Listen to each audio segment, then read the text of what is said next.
we want to bring in right now ABC News immigration reporter Armando Garcia, live outside court. Armando, I know this is all just coming down and you were just in there. What can you tell us more about this decision? Look, this is a very, very stunning move that's going to have repercussions for sure for all of the other international students who have been targeted by the Trump administration over their actions and demonstrations that they've been participating in under at campuses all across the country. I'm just looking at my notes here because, as you mentioned, I'm just running out of court right now, but it's really, really important because Judge Jamie Comins has found that Mahmoud Khalil is removable under the Secretary of State Marco Rubio's assertion that his continued presence and his actions in the United States actually compromise foreign policy and political priorities. That's very stunning because that is actually the only thing that she ruled on today. She did not rule on the other allegations that were raised by DHS that he allegedly misrepresented information on his green card application. They said in court that they need not go further than Secretary of State's Marco Rubio's assertion, and she seemed to agree. And Armando, before we get to, as you say, what sort of effect this could have moving forward, because there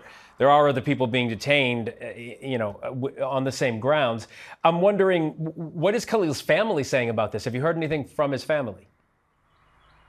Have not heard from his family, but we did hear from him right at the end of the court as the hearing was adjourned. He turned to look at his supporters, and he also addressed the judge himself, saying, quote, I would like to quote what you said last time, that there's nothing that's more important to this court than due process, rights, and fundamental fairness.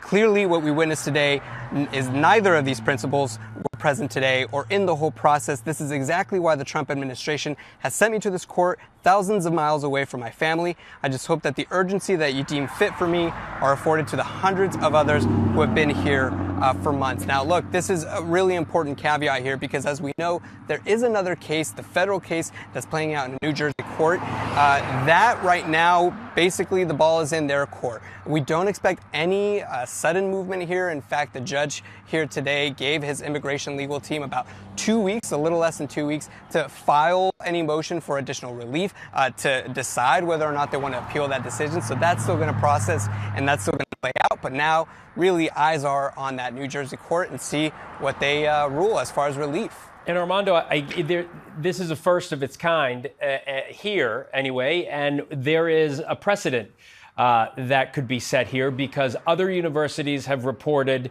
other students being detained in a similar fashion. So I'm wondering, we're going to hear from Khalil's attorneys. We're waiting for that news conference. I know you'll be covering that for us. But in the meantime, I'm wondering what kind of effect this has. Do you think, now that the Trump administration has this legal victory on these grounds, keeping in mind Khalil is a green card holder and a legal permanent U.S. resident, will they try to do this to other people that they deem are, not okay to be in this country on those grounds?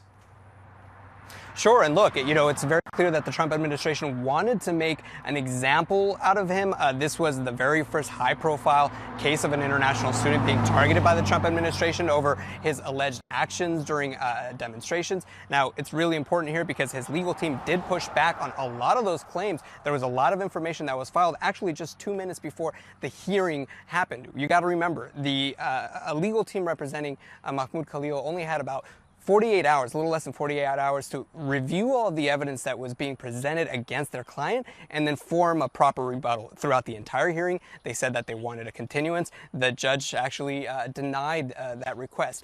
Now, we spoke about the other students, the other cases that we've been covering. Absolutely, this can definitely have ramifications there because if this judge is finding that the only thing that they had to do is have this memo, this 2-page brief written by Secretary Rubio asserting that their presence affects foreign policy or their political priorities somehow, well, then that can also be applied to other students now.